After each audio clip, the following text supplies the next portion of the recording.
देवसेना आप लोगों को साइंस पढ़ाऊंगा। टीचर भर्ती के सिलेबस में साइंस का वेटेज कितना है?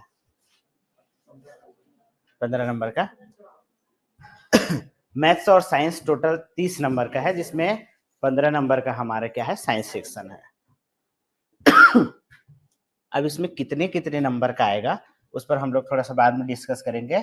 मैं आपको विषय के बारे में जानकारी दूंगा। ठीक, साइंस विषय के बारे में हम लोग सबसे पहले इंट्रोडक्शन देखेंगे। नंबर डिस्ट्रीब्यूशन आप लोगों को पता होगा, सिलेबस कितने नंबर का है क्या है।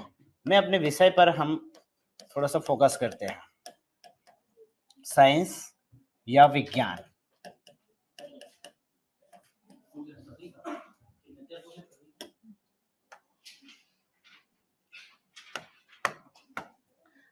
चलिए, आप में से कितने लोग साइंस वाले हो, मैथ्स या बायो? चलो ठीक है, मैक्सिमम। मास्टर वाले कितने स्टूडेंट हो? मास्टर MSc मैथ्स या बायो या केमिस्ट्री? आपका आपका आपका चलिए ठीक है, बढ़िया। बाकी सब आर्ट्स वाले कितने हैं? हाँ हाथ उठाओ, बस तो चलो, बाकी सब साइंस वाले हो। चलो ठीक है, कोई बात नहीं। सब लोग एकदम फ्रेंडली रहेंगे। साइंस हम पढ़ेंगे जरूर, लेकिन एकदम बेसिक जीरो लेवल से।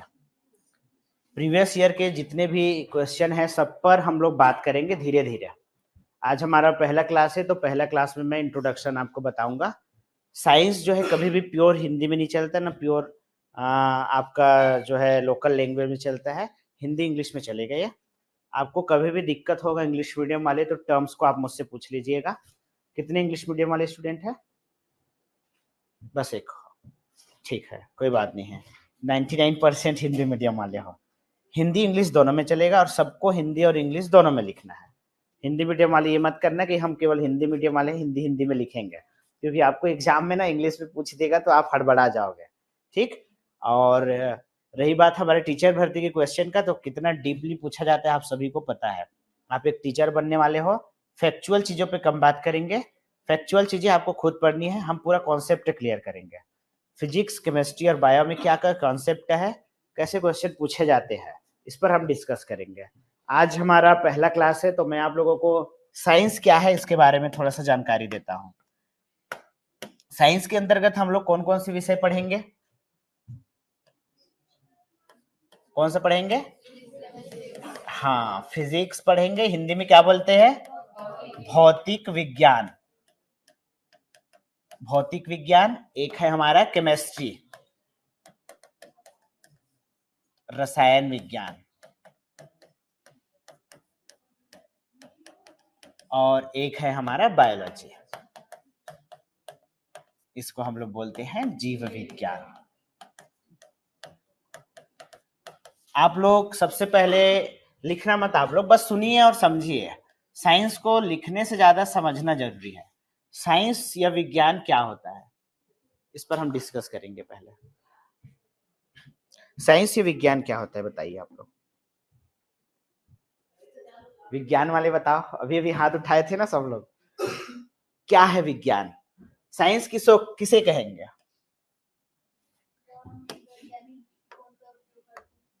वैज्ञानिक दृष्टिकोण। और विस्तृत ज्ञान, ठीक है। विशिष्ट जानकारी। बोलते जाओ, मैं सुन रहा हूँ। हाँ, कॉस्मेटिक हो गया, ठीक है। क्रमबद्ध और सुव्यवस्थित ज्ञान। देखो सब लोग ठीक बोल रहे हो, लगभग लगभग सही है। हाँ, गुण के बारे में, ठीक है। ये भी विज्ञान का हिस्सा है। आप जो जो शब्द बोल रहे हो ना, ये सब विज्ञान का हिस्सा है। लेकिन हम ओवरऑल साइंस को पूरा निचोड़ अगर देखें, तो मैं 2 शब्द लिख रहा हूं, बस सुनिए, बैठिए, लिखना मत, अभी सुनिए। सबसे पहले मैं शब्द लिख रहा हूं, एक प्रयोग या परीक्षण, या हम लोग लिख सकते हैं प्रैक्टिकल। एक शब्द मैं लिख रहा हूं, सार्वभौमिक।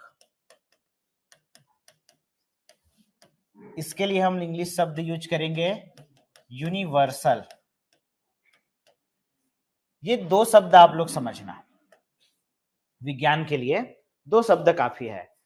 ऐसा ज्ञान जो प्रयोगों और प्रेक्षणों द्वारा प्रमाणित हो, उसको हम विज्ञान कहेंगे। ऐसा ज्ञान जो पूरे विश्व में समान रूप से सभी जगहों पर कार्य करता हो, ऐसे ज्ञान को हम क्या कहेंगे? विज्ञान कहेंगे। तो ये दो शब्द है जो विज्ञान शब्द को परिभाषित करने के लिए काफी है। जैसे फॉर एग्जाम्पल, ये मार्कर आप लोग देख रहे हो, इसको मैं छोड़ूंगा तो ये नीचे गिरेगा। कौन से फोर्स के कारण? ग्रेविटेशनल, ग्रेविटी की ग्रेविटेशनल, ग्रेविटेशनल फोर्स। देखिए, आपका जो अर्थ है पृथ्वी, किसी भी ऑब्जेक्ट को अपने सेंटर की तरफ क्या करती है? अट्रैक्ट करती है। किसी भी वस्तु को वो अपने केंद्र की ओर खींचती है गुरुत्व बल के कारण। जो गुरुत्व बल है ये प्रयोगों परीक्षणों द्वारा पूरी तरह से प्रमाणित है। हम लोग जब फिजिक्स पढ़ेंगे तब हम लोग वहां पर पढ़ेंगे गुरुत्वाकर्षण चैप्टर, और गुरुत्वाकर्षण चैप्टर में हम लोग पढ़ेंगे कैसे न्यूमेरिकल से इसको प्रूव किया गया है, कैसे प्रयोगों और परीक्षणों द्वारा ये पूरी तरह से हमारे सामने खुलकर रखा गया है। सार्वभौमिक है, ये यूनिवर्सल है। अगर ये मार्कर को मैं किसी बीच जंगल में जाकर छोड़ूंगा बैठ के, कहीं पर हिमालय पर्वत की ऊंचाई से छोड़ूंगा, ये नीचे पाताल लोक में चला जाऊं मैं, कितने भी गहराई में ये छोड़ूंगा तो नीचे ही जाएगा, ये ऊपर जाएगा, नीचे जाएगा। मतलब ये सब जगह काम करेगा, ये जो नॉलेज है। तो विज्ञान के लिए आप लोग ध्यान रखना, विज्ञान के अंतर्गत जो भी नॉलेज हम लोग पढ़ेंगे वो या तो सार्वभौमिक है या दोनों है। प्रयोग और परीक्षणों द्वारा वो प्रमाणित है और वो सार्वभौमिक है, वो सब ज्ञान इसमें आ जाएगा। अब आप जो भी टॉपिक का नाम ले लो, आपके मन में जो भी टॉपिक है सब यूनिवर्सल रहेगा साइंस में। जैसे कि आपको जो बीमारी होता है, कोई भी बीमारी, आपको जो इंजेक्शन लगा है तो वो इंजेक्शन किसी दूसरे देश के व्यक्ति को काम करेगा कि नहीं करेगा? करेगा ना, बिल्कुल करेगा। चलो दूसरा चीज के बारे में बात करते हैं। जैसे कि आप रॉकेट चला रहे हो, रॉकेट, तो रॉकेट जिस फोर्स से जाता है, हमारे अर्थ को छोड़ता है जिस स्पीड से, उतना ही स्पीड अमेरिका में भी लगेगा उसको। कि अमेरिका वालों को छूट है, हाँ? थोड़ा सा पूछ करो सीधा अंतरिक्ष में कितना एस्केप वेलोसिटी कितना लगता है।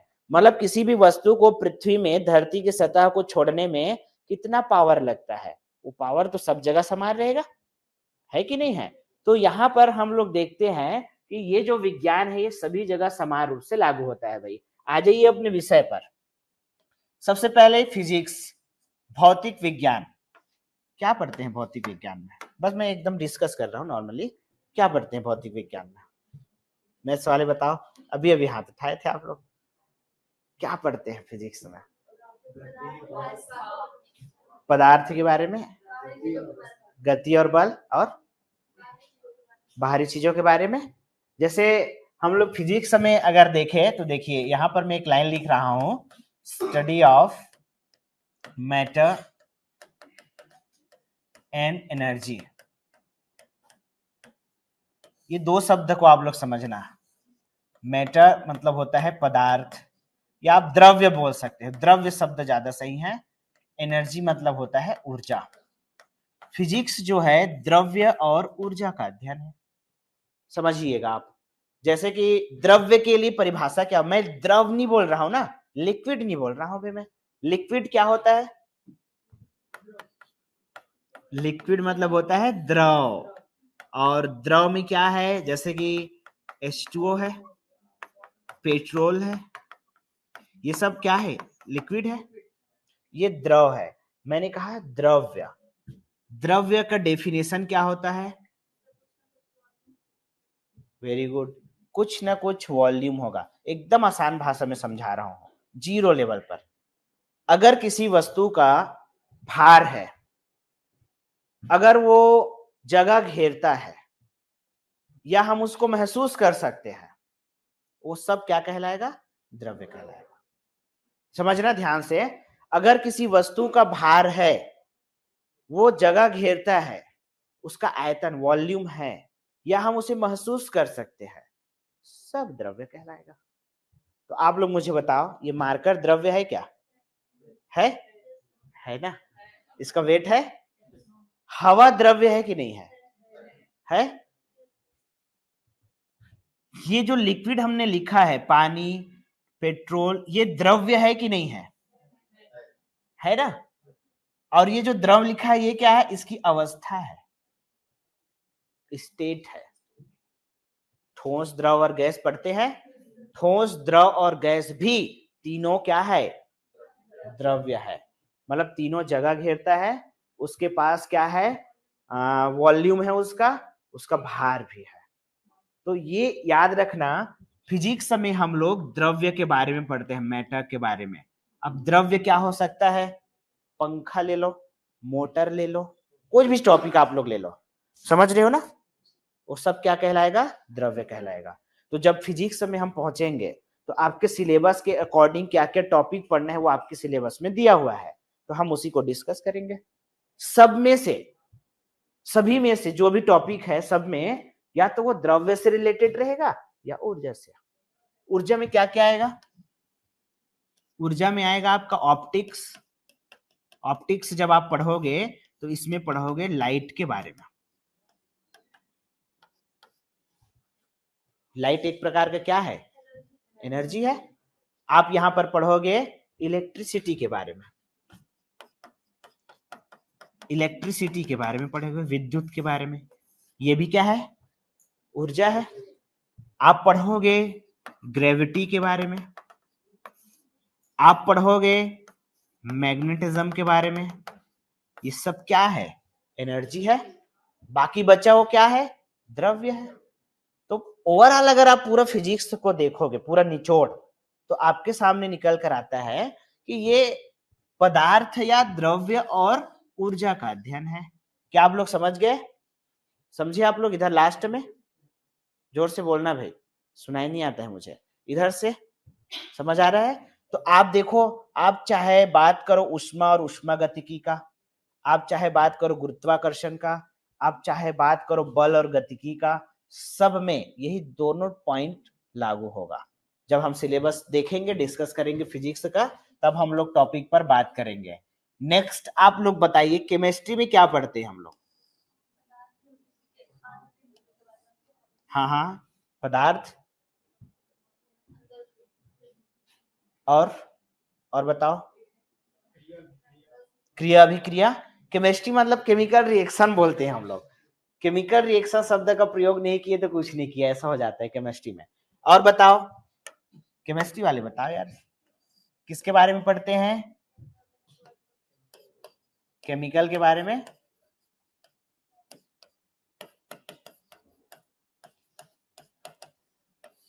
तत्वों के बारे में पढ़ते हैं, तत्वों के बारे में। अब थोड़ा सा समझना है इसको। हमारे पास कितने तत्व अवेलेबल है अभी प्रेजेंट डे में? 118 है। अब तत्वों के बारे में कैसे पढ़ते हैं? एक्चुअल में कोई भी तत्व ही पदार्थ बनाता है, तो ओवरऑल घूम फिर के हम पदार्थ में पहुंचेंगे। इस ब्रह्मांड में सब चीज किसी न किसी प्रकार के एलिमेंट से ही बना है। जैसे कि ये मार्कर आप देखिए, प्लास्टिक से बना है, और इसमें जो कलर है वो पिगमेंट है, कोई ना कोई प्रकार का डाई है। वो हर एक चीज कोई ना कोई प्रकार के ना मटेरियल से ही बना है। तो ध्यान रखना, ओवरऑल हमारे सारा सराउंडिंग्स मटेरियल ही है, पदार्थ ही है। लेकिन हम विषयवार बात करें तो यहाँ पर देखिए, हम तत्वों के बारे में बात करते हैं। केमिस्ट्री में हम तत्वों के बारे में पढ़ते हैं। कार्बन, हाइड्रोजन, नाइट्रोजन, ऐसे करके 118 तत्व है हमारे पास। टीचर भर्ती में कैसे क्वेश्चन आएगा यहाँ से? केमिस्ट्री से कैसे क्वेश्चन आते हैं? एक आध क्वेश्चन देखे होंगे तो बताओ आप लोग मुझे, एक आध क्वेश्चन। फार्मूला, देखिए फार्मूला वो बहुत कम कंडीशन में पूछेगा, वो इसमें से ना कॉन्सेप्ट पूछेगा। जैसे कि केमिकल रिएक्शन जो होता है ना, रासायनिक अभिक्रिया, 7-8 प्रकार के मैं पढ़ाऊंगा। वो कोई केमिकल रिएक्शन दे दिया और पूछेगा निम्न में से कौन सी अभिक्रिया है, ये बताइए।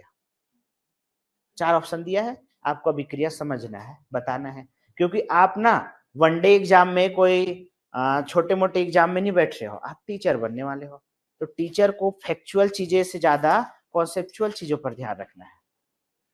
तो आपको क्या करना पड़ेगा, इसमें समझना पड़ेगा एलिमेंट्स के बारे में। यहां पर हम क्या पढ़ेंगे, देखिए यहां पर हम पढ़ेंगे कंपोजिशन, कंपोजिशन पढ़ेंगे एलिमेंट्स का, इसको हम बोलते हैं संगठन, तत्वों का संगठन कैसा है। यहां पर हम पढ़ेंगे रिएक्शन के बारे में, रिएक्शन मतलब अभिक्रिया, और यहां पर पढ़ेंगे हम लोग इसके यूज के बारे में, इसको बोलते हैं यूटिलाइजेशन या उपयोग। जैसे कि मैं आप लोगों को एक क्वेश्चन पूछता हूं, बताइएगा हमारा जो डेली लाइफ इन केमिस्ट्री है उसमें किचन में या हमारे पूरे एक दिन के पूरे दिनचर्या में रसायन का कितना उपयोग हम लोग करते हैं, एक दो जगह बताइए मुझे। बेसिकली नमक, सुबह जब आप सो के उठते हो ना, तो जब आप सबसे पहले, हाँ टूथपेस्ट देखिए केमिकल है, आपका जो टूथ ब्रश है वो ऑलरेडी प्लास्टिक या रबड़ का बना होगा, आप नहाओगे तो साबुन और निरमा का यूज करोगे, शैम्पू का यूज करोगे, आपने जो कपड़ा पहना हुआ है कोई ना कोई फाइबर का है, वो उसमें कलरिंग हुआ है, डाइस, आपकी चप्पल सैंडल या रबड़ के हैं, प्लास्टिक के मिक्स है, आपने चश्मा पहना है तो ग्लास कांच, पानी पिया आपने H2O, हाँ पूरा केमिस्ट्री है आपकी लाइफ में। अच्छा एक H2O का रासायनिक नाम क्या लिखते हैं हम लोग, कुछ चीजों का रासायनिक नाम भी आपको याद रखना पड़ेगा। नहीं, केमिस्ट्री वाले बताओ, मैथ्स वाले, केमिस्ट्री आपने पढ़ा है, क्योंकि जैसे कि हम लोग CO2 के लिखते हैं कार्बन डाइऑक्साइड, H2O को क्या बोलते हैं? नहीं नहीं,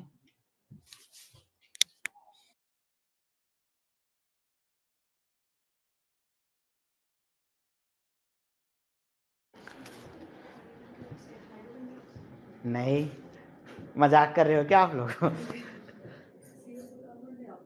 नहीं, मैं बताऊंगा कैसे पढ़ते हैं आप लोगों को। देखो डाई हाइड्रोजन मोनोऑक्साइड है ये, ठीक है, अभी फिलहाल के लिए आप लोग ध्यान रखना, ये डाई हाइड्रोजन मोनोऑक्साइड है। अब देखिए यहां पर हम लोग स्टडी अबाउट एलिमेंट्स की बात करते हैं, तत्वों के बारे में, तो सबसे पहले हम कंपोजिशन पढ़ेंगे ना, तो कंपोजिशन में आपको मैं बताऊंगा कोई भी पदार्थ बना है उसका संगठन क्या है।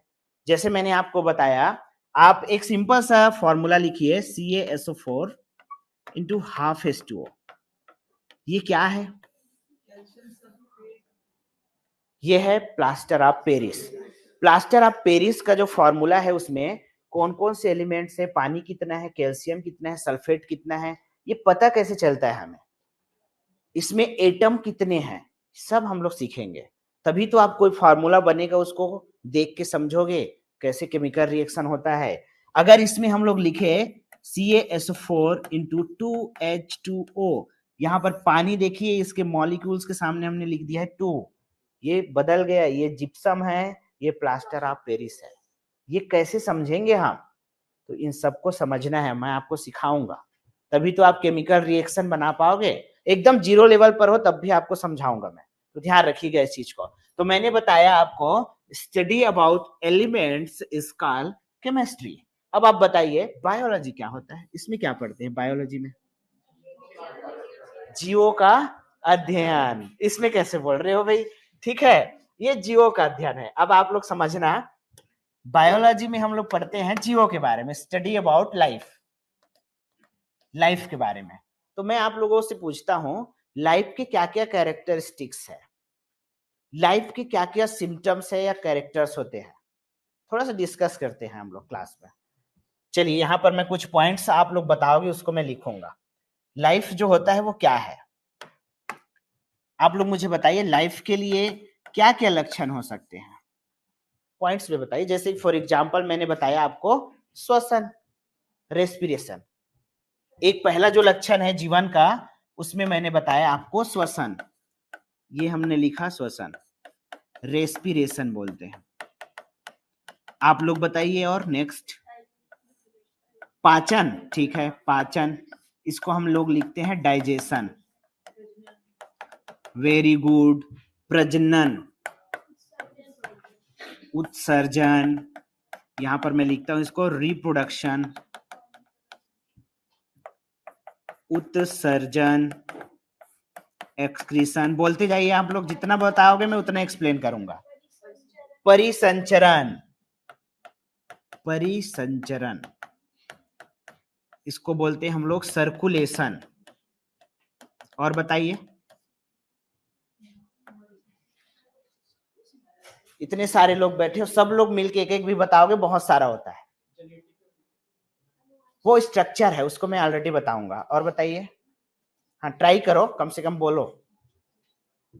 और क्या होता है जीवों के लक्षण में, क्या है? वृद्धि, वेरी गुड। यहां पर लिखना वृद्धि, वृद्धि एवं विकास में साथ में लिखता हूं, वृद्धि एवं विकास, इसको हम लोग बोलेंगे growth and development, growth and development, ठीक है। और कुछ ऐड कर सकते हैं? देखिए एक आध इंपॉर्टेंट पॉइंट्स और छूट रहा होगा। हाँ उसमें हम लोग इसमें वृद्धि और विकास में समझेंगे उसको, हाँ उसी में समझेंगे। और बताइए मुझे, और कुछ ऐड कर सकते हैं इसमें?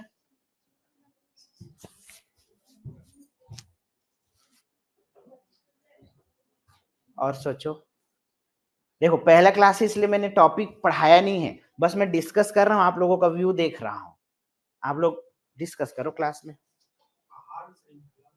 ये डाइजेशन में मैं बताऊंगा, भोजन वगैरह के बारे में मैं इसमें बताऊंगा।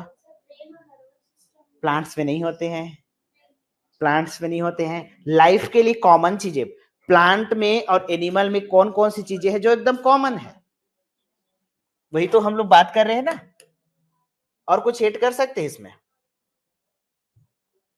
श्वसन, पाचन, उत्सर्जन, परिसंचरण, कुछ तो होगा। और हाँ नहीं, आवाज के बारे में नहीं लिखेंगे। हाँ हाँ चलिए, एक मैं लिख देता हूँ लाइफ साइकिल। बाकी मैं टॉपिक पढ़ाऊंगा ना तो आप लोगों को बताऊंगा ही, अभी हम लोग समझने के लिए इतना पॉइंट्स लिख लेते हैं। जीवन चक्र, देखिए जो भी जीव जन्म लेता है उसकी मृत्यु निश्चित है।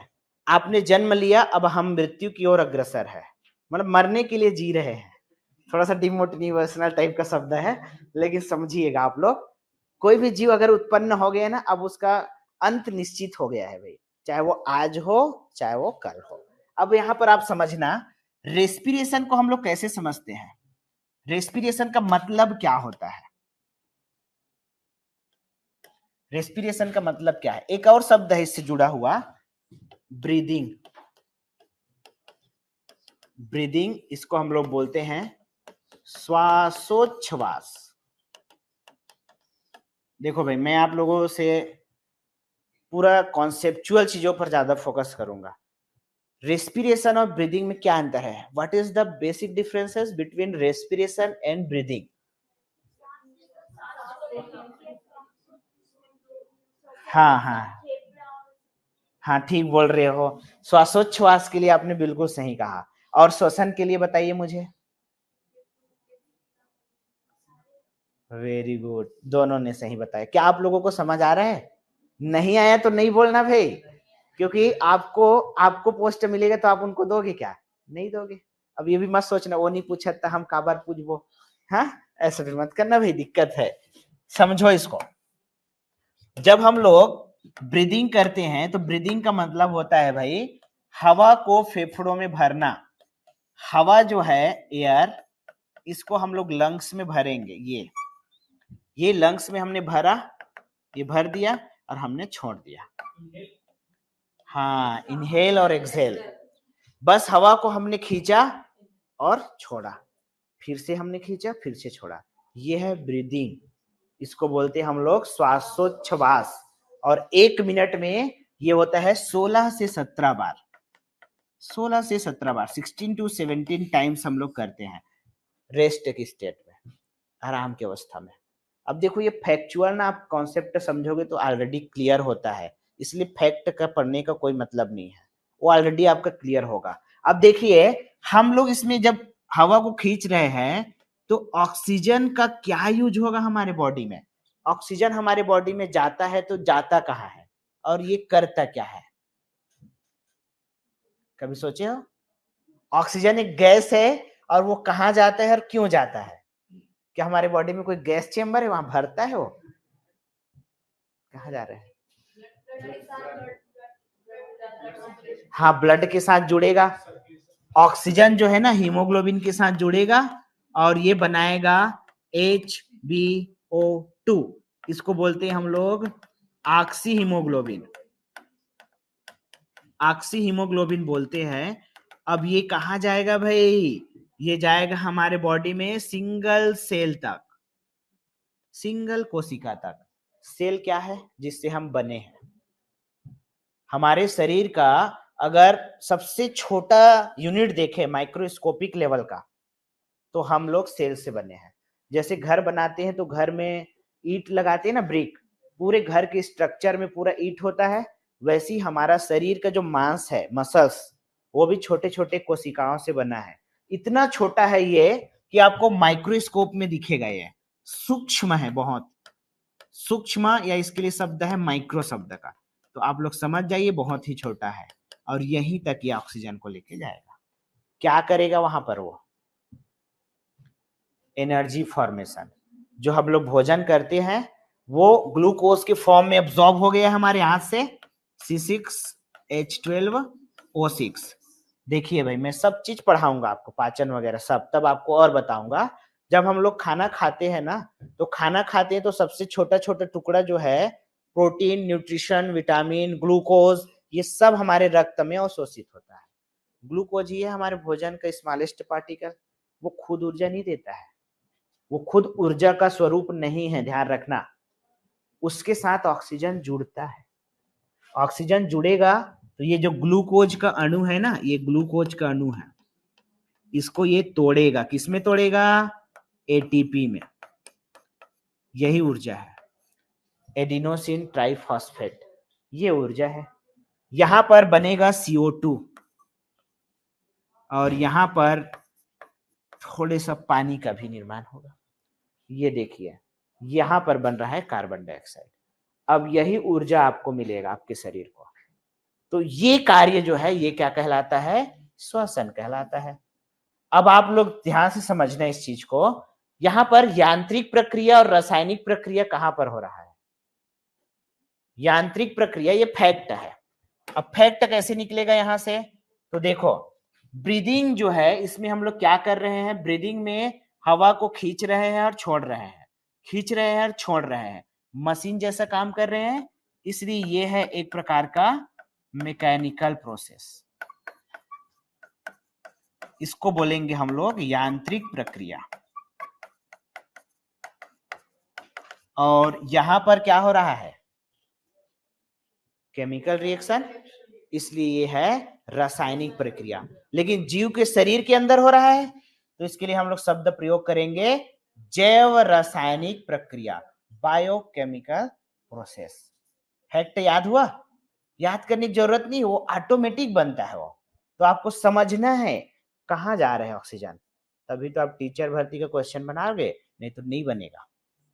कभी कभी हम लोग जब क्वेश्चन देखते हैं तो ऐसा लगता है ये कहाँ से क्वेश्चन पूछा है, कुछ भी नहीं समझ आता, क्योंकि हमने उस वे में पढ़ा ही नहीं है। हमने केवल अभी पढ़ा है एग्जाम कैसे क्लियर करना है, कॉलेज का, स्कूल का। आप खुद ही समझिए, जितना भी हमारा सिलेबस है स्कूल कॉलेज का, उसमें से गिने चुने टॉपिक को पढ़ते हैं और हमारा एग्जाम क्लियर हो जाता है, फर्स्ट डिवीजन आ जाएगा इजिली। कंपटीशन एग्जाम में ऐसा नहीं है। कंपटीशन एग्जाम में आपको एक्चुअल में वो चीजें सीखनी है। आपने सीखा नहीं तो आप गेम से बाहर हो। आप, ऐसा होता है, ऐसे ही होता है। तो आपको सीखना है। तो यहां पर ध्यान रखना, ये है आपका केमिकल प्रोसेस, केमिकल प्रोसेस। और बायो शब्द का यूज कर लेना, हिंदी में बोलते हैं इसको जैव रासायनिक प्रक्रिया। अब यहां पर देखिए बहुत सारे फैक्ट तो आपके ऐसे ही रेडी हो गए हैं। फैक्टों को इसलिए पढ़ना जरूरी नहीं है। अब देखो, रेस्पिरेशन को तो मैंने समझा दिया। अब यहां पर समझना पाचन क्या होता है। पाचन में बताइए, पाचन का मतलब क्या है? हाँ, भोजन के बड़े अणु को छोटे अणु में तोड़ना, इसको हम पाचन बोलते हैं। जैसे एक एप्पल है, उसके जितने भी न्यूट्रिशन चाहिए, उसके न्यूट्रिशन को आपके ब्लड में घोलना है। तो आप एप्पल को ऐसे ब्लड में घोल दोगे तो डायरेक्ट कैसे करोगे? उसको खाओगे, चबाओगे। तो हमारे क्वेश्चन कैसे बनेंगे यहाँ से? तो हम लोग जब फूड मटेरियल को ना माउथ में रखते हैं, तो माउथ में देखिए कौन कौन से पार्ट्स है, दांत है, टूथ है, जीभ है, लार ग्रंथियां हैं। तो हमें दांत के बारे में पढ़ना है, दांत के टाइप कौन से हैं, दांत के नाम क्या है, स्ट्रक्चर, फॉर्मूला, टीथ फॉर्मूला पढ़े हो, बच्चों का टीथ फॉर्मूला, एडल्ट का टीथ फॉर्मूला, सारा चीज पढ़ेंगे। तो ऐसे करके पूरा डिटेल में डाइजेस्टिव सिस्टम को पढ़ना है। तो यहाँ पर पाचन में ध्यान रखना, भोजन के बड़े अणुओं को छोटे अणुओं में तोड़ा जाता है। प्लांट्स में भी होगा और एनिमल में भी होगा। प्लांट्स में कुछ डिफरेंट वे है, वो भोजन खुद ही बनाता है। और हम लोग बनाते हैं क्या भोजन खुद? किचन में क्या करते हो तो? हाँ, किचन में क्या करते हो? देखो भाई, हम लोग फूड मटेरियल जो रेडी है उसको पकाते हैं, बनाते नहीं है हम लोग। नेक्स्ट देखिए प्रजनन। प्रजनन का मतलब क्या होता है? अपने समान जीव को उत्पन्न करना, अपने समान ऑफस्प्रिंग प्रोड्यूस करना क्या कहलाता है? रिप्रोडक्शन कहलाता है। चाहे प्लांट्स में हो चाहे एनिमल में हो। आप देखिए, अगर इंसान है तो इंसान के बच्चे को जन्म देगा, गाय है तो गाय अपने जैसे दिखने वाले जीव को उत्पन्न करेगी। आम का बीज लगाओगे तो बबूल नहीं पैदा होगा, आम ही पैदा होगा। तो रिप्रोडक्शन का मतलब है अपने समान संतान या ऑफस्प्रिंग को प्रोड्यूस करना। नेक्स्ट देखिए उत्सर्जन, एक्सक्रीटरी सिस्टम। एक्सक्रीशन में क्या होता है? जो भी बायोलॉजिकल एक्टिविटी हो रहा है ना हमारे बॉडी में, ये देखो CO2 बना, वेस्ट मटेरियल को बॉडी से बाहर करना। कितने उत्सर्जी ऑर्गन है, केवल संख्या बताइए। 1 2 3 4 5 6, कितने हैं? संख्या बताइए। 5 है, 2 नहीं है भाई, 5 है। कौन कौन से है, फटाफट नाम बता सकते हो? Liver, kidney, skin, lungs, very good. एक और बता, हाँ, इंटेस्टाइन। ठीक है, इंटेस्टाइन में हम लोग लार्ज इंटेस्टाइन का एरिया पढ़ेंगे। 5 प्रकार के हैं, मैं पढ़ाऊंगा डिटेल में। तो 5 प्रकार के उत्सर्जी अंग है। प्लांट्स में उत्सर्जी पदार्थ क्या है? हाँ हाँ, जोर से बोलो। गोंद, वेरी गुड। लासा बोलते हैं जिसको ना, छत्तीसगढ़ी सब लोग समझते हो ना? ऐसे तो नहीं छत्तीसगढ़ी नहीं जानन हम, काकर बेतकर, हाँ, ऐसे तो नहीं है ना। गोंद जो होता है वो पादप का उत्सर्जी पदार्थ है भाई। तो मैं प्लांट पढ़ाऊंगा तो फोटोसिंथेसिस में हम डिटेल में पढ़ेंगे। Krebs cycle, Calvin cycle, C3 C4, जितना भी डिटेल है सब पढ़ेंगे, सब चीज पढ़ेंगे। तो नेक्स्ट देखिए परिसंचरण, सर्कुलेशन। क्या होता है सर्कुलेशन का मतलब? जो हमारे शरीर में ब्लड है रन कर रहा है, सर्कुलेट हो रहा है। प्लांट में क्या दौड़ रहा है? पानी। खून दौड़ क्यों रहा है बताओ? हाँ, वेरी गुड। देखो भाई, हम लोग जो भी चीज खा रहे हैं ना भोजन, अब विटामिन ए चाहिए तो विटामिन ए को, ये विटामिन ए है, आंख को चाहिए तो आंख में घुसा दूंगा क्या? हाँ, उसको क्या करूंगा मैं? खाऊंगा ना, रक्त में घुलेगा। बिल्कुल वैसे ही जैसे कि हम लोग मार्केट में सब्जी खरीदने जाते हैं, जो हमें चाहिए हम लोग वहां से क्या करते हैं? परचेज कर लेते हैं, खरीद लेते हैं। वैसे ही हमारे रक्त में सभी पोषक तत्व घुले हैं, पूरे बॉडी ऑर्गन में वो ना रन करेगा। जिस भी बॉडी को जैसा चाहिए न्यूट्रिशन वो वहां से ले लेगा। बोन को कैल्शियम चाहिए, बोन कैल्शियम ले लेगा। आंखों को काम करने के लिए विटामिन ए चाहिए, विटामिन ए ले लेगा। तो ये अपने हिसाब से काम करता है। नेक्स्ट पॉइंट है हमारा वृद्धि एवं विकास, ग्रोथ एंड डेवलपमेंट। इसमें हम लोग कैसे समझेंगे?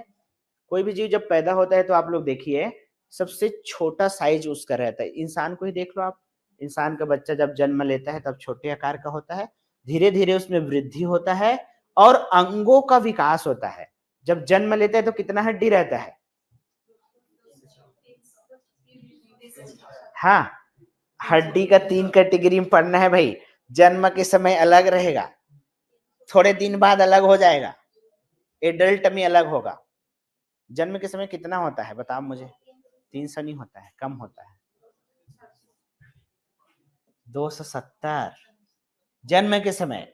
थोड़े दिन बाद ना 300 तक पहुंच, 306, 300 प्लस बोल देंगे हम इसको, समझ गए? फिर वो बड़ा होता है तो कैसे हड्डी कम हो जाता है? जुड़ता है ना भाई। इसीलिए तो मैंने बताया ग्रोथ और डेवलपमेंट, विकास होगा भाई। अभी जैसे ब्रेन बन चुका है लेकिन ब्रेन का साइज अभी कंप्लीट नहीं हुआ है, तो ब्रेन के लिए ना डेवलपमेंट के लिए यहाँ पर स्पेस छोड़ दिया जाएगा बोन में। अगर वो पहले से पैक कर देगा तो ब्रेन ग्रो कैसे करेगा, समझ गए?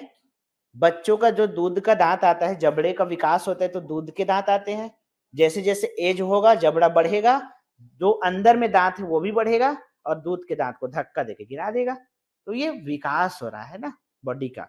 तो ग्रोथ और डेवलपमेंट हमारे एनिमल के सिम्टम में आएगा। नेक्स्ट देखिए लाइफ साइकिल, जीवन चक्र। सबसे ज्यादा आयु किसकी है, प्लांट की कि एनिमल? एनिमल। अपवाद पर हम बात नहीं करेंगे, जो डायरेक्टली हमारे सामने है, आई टू आई कांटेक्ट, उसमें बताओ मुझे। प्लांट की आयु सबसे ज्यादा है भाई, और उसमें भी एक आध वृक्ष का नाम बताओ। मुझे पता था, पीपल, बरगद, और एक वृक्ष का नाम लिख रहा हूं मैं, sequoia dendron. Sequoia dendron English नाम है ये। सिकोया डेंड्रॉन, अभी तक इसकी ज्ञात आयु है 5000 ईयर, 5000 वर्ष। इससे ज्यादा भी जिंदा रहने वाले वृक्ष है, 6 से 7000 वर्ष तक भी जिंदा रहने वाले वृक्ष हमारे धरती पर है अभी प्रेजेंट डे में। ऐसा नहीं है कि ये खत्म हो गए हैं, अभी भी है। एनिमल में किसकी आयु सर्वाधिक है? कछुआ की, अभी जो ज्ञात है उसमें। हम लोगों की औसत आयु कितनी है इंसानों की? औसत पूछ रहा हूं, उतना कम मत बोलो, डर जाऊंगा मैं। हाँ ठीक है, स्वस्थ जीवन जीने का 70, 75, 80 इसकी रेशियो में है, ठीक है। तो ये हो गया हमारा लाइफ और इसका इंट्रोडक्शन। समझ आया आप लोगों को? समझ आया ना? थोड़ा सा फ्रेंडली हुए सब्जेक्ट के साथ। आपको ऐसे ही चलना है, मैं कोई मतलब रहस्यमय चीजें नहीं बता रहा हूँ, सब पढ़े हो, बस रिवाइज करना है हमें, बस हमें गाइडलाइन चाहिए, समझ रहे हो? अब देखिए, एक बार मैं 1 मिनट में आपको फटाफट इसको बता देता हूँ, फिर हम आगे बढ़ जाएंगे। देखिए साइंस में मैंने बताया आपको इंट्रोडक्शन, फिजिक्स, केमिस्ट्री, बायो क्या है और हम पढ़ते क्या है। फिर मैंने यहीं पर जीव विज्ञान, लास्ट में मैंने जीव विज्ञान को एक्सप्लेन किया है कि जीवन क्या है, लाइफ क्या है। बस यही हमारा साइंस है। हम लोग शुरू करेंगे विषय अपना सबसे पहले बायोलॉजी, क्योंकि जब हम लोग बायो पढ़ेंगे तो आप अपने आप को जानोगे और हर इंसान को अपने बारे में जानना अच्छा लगता है, ठीक? तो हम लोग पहले विषय से जुड़ेंगे, फिर हम लोग दूसरे विषयों को पढ़ेंगे। पहला हमारा विषय है बायोलॉजी।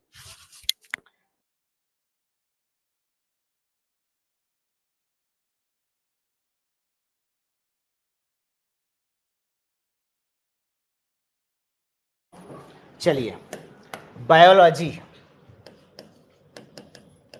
यहां से आप लोगों को लिखना भी है, सुनना भी है, समझना भी है। जीव विज्ञान, चलिए ये विषय हम लोग शुरू करेंगे। आपका जो सिलेबस है इसमें प्लांट और एनिमल दोनों जो है, ठीक है निखिल, दोनों जो है आपके सामने क्लियर है। प्लांट में कौन कौन से टॉपिक पढ़ना है और एनिमल में कौन कौन सा। लेकिन एनिमल सेक्शन में ना बस वो एक लाइन लिख दिया है जिसमें सबसे ज्यादा कंफ्यूजन है। कौन सा? सिस्टम या तंत्र, जीव में पाए जाने वाले विभिन्न तंत्र। कौन सा तंत्र उन्होंने नहीं बताया है, तो सब पढ़ना है। उत्सर्जन, पाचन, तंत्रिका, सभी तंत्रों के बारे में पढ़ना है। तो हम लोग शुरू करते हैं बायोलॉजी के बारे में। Who is the father of biology? कौन है? अरस्तु है भाई। हर एक विषय का कोई ना कोई बाप होता है, और इस विषय का फादर है, पिता है अरस्तु। अरस्तु, इंग्लिश में हम लोग एरिस्टोटल लिखते हैं। इस विषय का मतलब क्या है बायोलॉजी का? बायोलॉजी का मतलब क्या है शब्द का? यहां पर मैं लिख रहा हूं, यहां से आप लोगों को लिखना है। बायोलॉजी दो शब्दों से मिलकर बना है, एक है बायोस और एक है लोगोस। बायोस का मतलब होता है लाइफ, हिंदी में बोलते हैं इसको जीवन, और लोगोस का मतलब है टू स्टडी, इसको बोलते हैं हम लोग अध्ययन।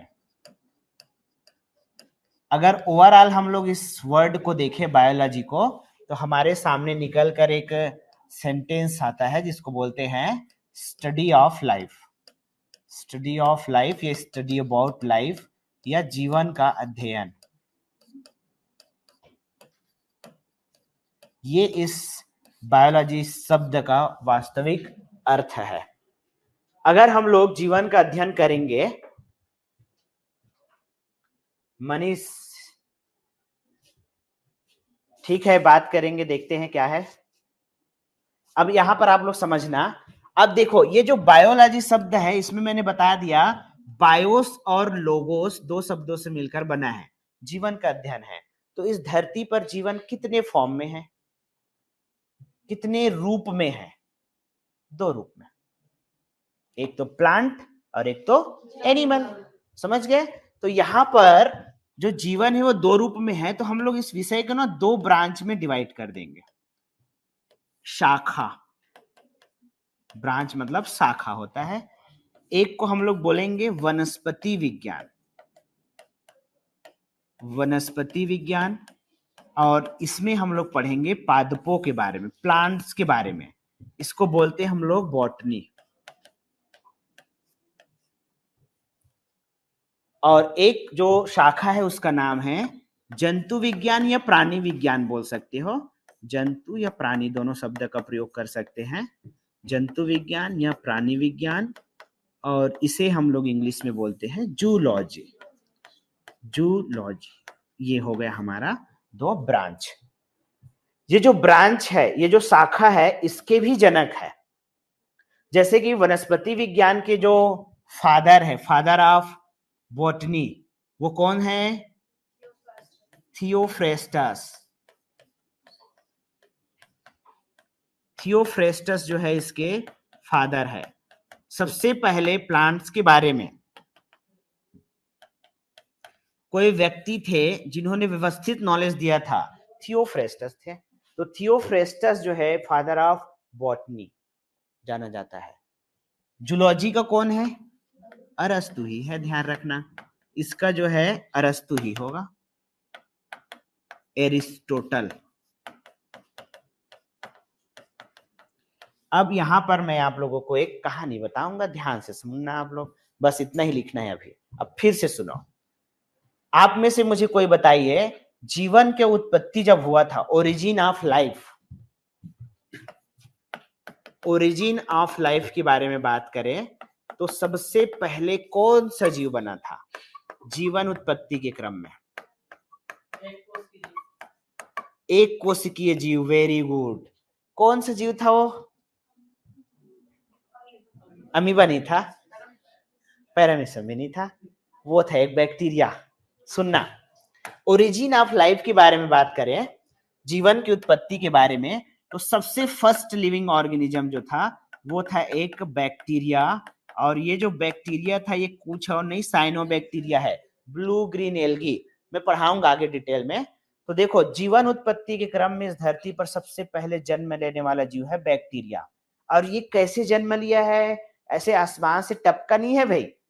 कैसे जन्म लिया है? तो ये जो हमारा पृथ्वी है, इसमें सबसे पहले था महासागर, और महासागर के पानी में 118 जो तत्व हमें अभी जानते हैं ना, ये सब घुले हुए हैं। और यही तत्व आपस में इकट्ठा होकर सबसे पहले इतने छोटे जीव को बनाया जिसको सूक्ष्मदर्शी से देखोगे तभी दिखेगा। तो प्रारंभ में बने जो जीव, सबसे पहले जो जीव बने, जो बैक्टीरिया सबसे पहले बना, इसके लिए बायोलॉजी में एक टर्म हम लोग यूज करेंगे, प्रोकैरियोटिक। प्रो शब्द का मतलब है पुराना, इसको हम लोग लिखेंगे एंशियंट। और कैरियन का मतलब होता है केंद्रक या न्यूक्लियस। एंशियंट को लिखेंगे प्राचीन और न्यूक्लियस को लिखते हैं केंद्रक। देखो, ऐसा जीव बना सबसे पहले जिसके पास केंद्रक ना पुराना टाइप का था। केंद्रक क्या है मैं डिटेल में पढ़ाऊंगा, अभी बस सुनो। तो ये जीव ना अल्प विकसित जीव था। तो यहां से आपका टर्म जन्म लेता है प्रोकैरियोटिक। कभी भी मैं बायो में बोलूंगा ना प्रोकैरियोटिक जीव है, तो प्रो मतलब आप समझना पुराना, अल्प विकसित जीव, कैरियन केंद्रक। तो इस सभी के लिए एक ही शब्द है, अल्प विकसित जीव, अंडर डेवलप्ड लिविंग ऑर्गेनिज्म। तो जीवन उत्पत्ति के क्रम में सबसे पहले जो जीव बना था वो एक बैक्टीरियल सेल था, और ये एक प्रोकैरियोटिक सेल है, प्रोकैरियोटिक एनिमल है। बाद में आएंगे कौन? बाद में आएंगे प्लांट और एनिमल। और प्लांट और एनिमल कौन सा जीव है? यूकैरियोटिक है, यूकैरियोटिक। इसको हम लोग बोलेंगे यूकैरियोटिक। मैं अभी डिटेल में पढ़ाऊंगा, ये तो बस हमारा इंट्रोडक्शन का टॉपिक है। तो ये आपको प्रोकैरियोटिक और यूकैरियोटिक में याद रखना है। क्लियर है? मैंने आपको जीवन क्या है बताया है, बायोलॉजी क्या है, उसके ब्रांच कौन से हैं, और जीवन की उत्पत्ति में सबसे पहले कौन सा जीव बना है, यहां तक का कहानी बताया है। इसके आगे मैं अगली क्लास में बताऊंगा। ठीक, इसके आगे अगली क्लास में धीरे धीरे पढ़ेंगे और चीजों को बहुत इजी वे में पढ़ेंगे। चलिए फिर लाइव स्टूडेंट्स, नेक्स्ट क्लास में मिलते हैं।